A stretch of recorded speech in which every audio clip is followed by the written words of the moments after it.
அனைத்திந்திய அண்ணா திராவிட முன்னேற்ற கழகத்தில் எடப்பாடி பழனிசாமி தலையில் மிகப்பெரிய ஒரு இடிவிழும் அளவிற்கு சம்பவம் ஒன்று அரங்கேறியிருக்கிறது.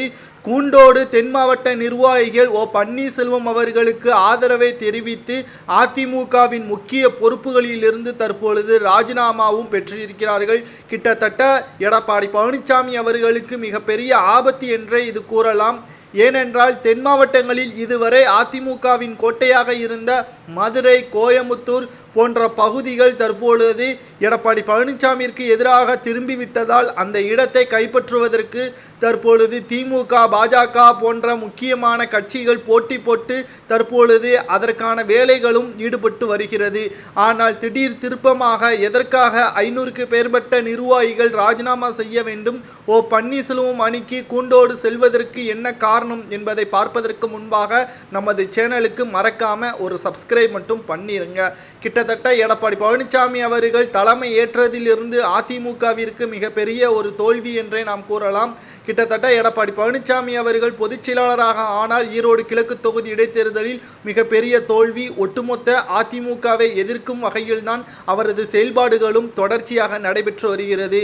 மேலும் எடப்பாடி பழனிசாமி அவர்கள் தகுதி இல்லாதவருக்கு தற்பொழுது தொகுதிகளை வழங்கி வருவதாகவும் பணங்களை பெற்றுக்கொண்டு ஏற்கனவே தேர்தலில் தோல்வி அடைந்தவர்களை மீண்டும் அதே தொகுதியில் போட்டியிடுவதற்கு வாய்ப்புகளை வழங்கி வருவதாகவும், இதனால் மீண்டும் தோல்விதான் தழுவும். இதற்காக எடப்பாடி பழனிசாமி அவர்கள் தனது சுயநலத்திற்காக அவர்களிடம் இருந்து பணத்தை பெற்றுக்கொண்டு புரட்சி தலைவி ஜெயலலிதா அவர்களின் பெயரை கெடுக்கும் விதமாகத்தான் எடப்பாடி பழனிசாமி அவர்கள் செயல்பட்டு வருவதாகவும் அவர் மீது கடுமையான குற்றச்சாட்டையும் தற்பொழுது முன்வைத்து தனது பதவியிலிருந்தும் ராஜினாமா செய்திருக்கிறார். மேலும் அதிமுகவின் இரட்டை இலை சின்னத்தை முடக்க வேண்டும் என்பதற்காக அனைத்திந்திய அண்ணா திராவிட முன்னேற்ற கழகத்தின் ஒருங்கிணைப்பாளராக இருக்கக்கூடிய பன்னீர்செல்வம் அவர்களிடம் முறையிட்டும் இருக்கிறார்கள். தேர்தல் ஆணையத்திற்கு நாங்கள் ஒத்துழைப்பு தருகிறோம், நிச்சயமாக நீங்கள் கடிதங்கள் அனுப்புங்கள். தேர்தல் ஆணைய அதிகாரிகள் சட்ட ஒழுங்கு முறைப்படி எடப்பாடி பழனிசாமி அவர்களுக்கு இரட்டை இலை சின்னம் ஒதுக்கப்படக்கூடாது என்றும், ஒருங்கிணைப்பாளர் என்ற முறையில் வேட்பாளருக்கு பிஃபார்ம் என்ற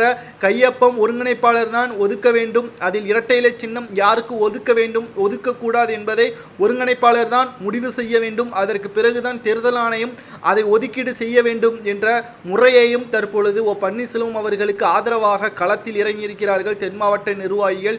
இதனால் ஒட்டுமொத்த அதிர்ச்சியாக எடப்பாடி பழனிசாமி அவர்களுக்குத்தான் இருக்கிறது. காரணம், எடப்பாடி பழனிசாமி அவர்கள் கிட்டத்தட்ட பொதுச் செயலாளராக மட்டுமல்ல எதிர்க்கட்சி தலைவராகவும் இதுவரைக்கும் எந்த ஒரு செயலையும் அவர் தனித்து செயல்படவில்லை. பல வழக்குகளும் பல குற்றச்சாட்டுகளும் அவர் மீது சுமர்த்தப்பட்டிருக்கக்கூடிய நிலையில் ஏற்கனவே 15 மாவட்ட செயலாளர்கள் பன்னீர்செல்வம் அவர்களுக்கு அணிமாறியதும் குறிப்பிடத்தக்கது.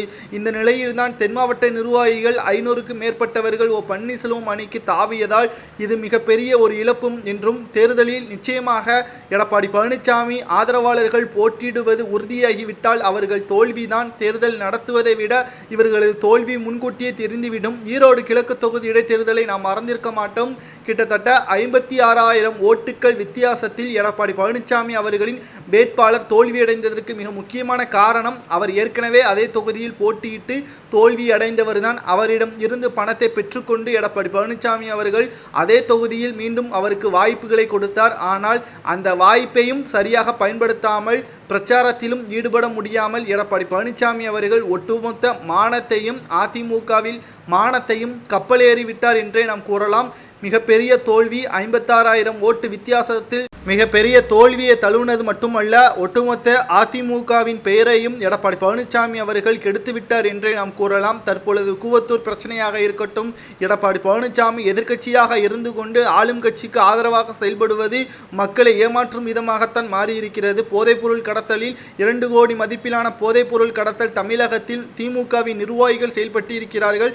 ஆனால் இதுவரைக்கும் எந்த ஒரு போராட்டத்தையும் எதிர்க்கட்சி தலைவராக எடப்பாடி பழனிசாமி அவர்கள் நடத்தவில்லை. அதுவே பன்னீர்செல்வம் அவர்கள் கடுமையான கண்டனத்தையும் இளைஞர்களையும் மாணவர்களையும் சீர்குலைக்கும் வகையில் செயல்படுத்தி கொண்டிருக்கின்ற திமுக ஆட்சி கவிழ வேண்டும், ஆட்சியிலிருந்து ராஜினாமா செய்ய முதல்வர் ஸ்டாலின் அவர்கள் ராஜினாமா கடிதத்தை ஆளுநரிடம் கொடுக்க வேண்டும் என்ற கண்டனத்தையும் தற்பொழுது பன்னீர்செல்வம் அவர்கள் எடப்பாடி பழனிசாமி அவர்கள் கூற வேண்டியதே பன்னீர்செல்வம் அவர்கள் முதல்வர் ஸ்டாலின் அவர்களுக்கு எதிராக கூறியதும் குறிப்பிடத்தக்கது. ஆனால் இதை அனைத்தையுமே பன்னீர்செல்வம் அவர்கள் செய்திருக்க வேண்டும். ஆனால் அவர் ஆளுங்கட்சிக்கு ஆதரவாக செயல்பட்டு தான் செய்த ஊழல் வழக்கையும் கொள்ளையடித்த சம்பவத்தையும் மறைப்பதற்காகத்தான் ஆளும் கட்சிக்கு ஆதரவாக செயல்பட்டு வருவதும் குறிப்பிடத்தக்கது. இதை பற்றி உங்களது கருத்துக்களை கமெண்ட் வாயிலாக கூறுங்கள். நன்றி, வணக்கம்.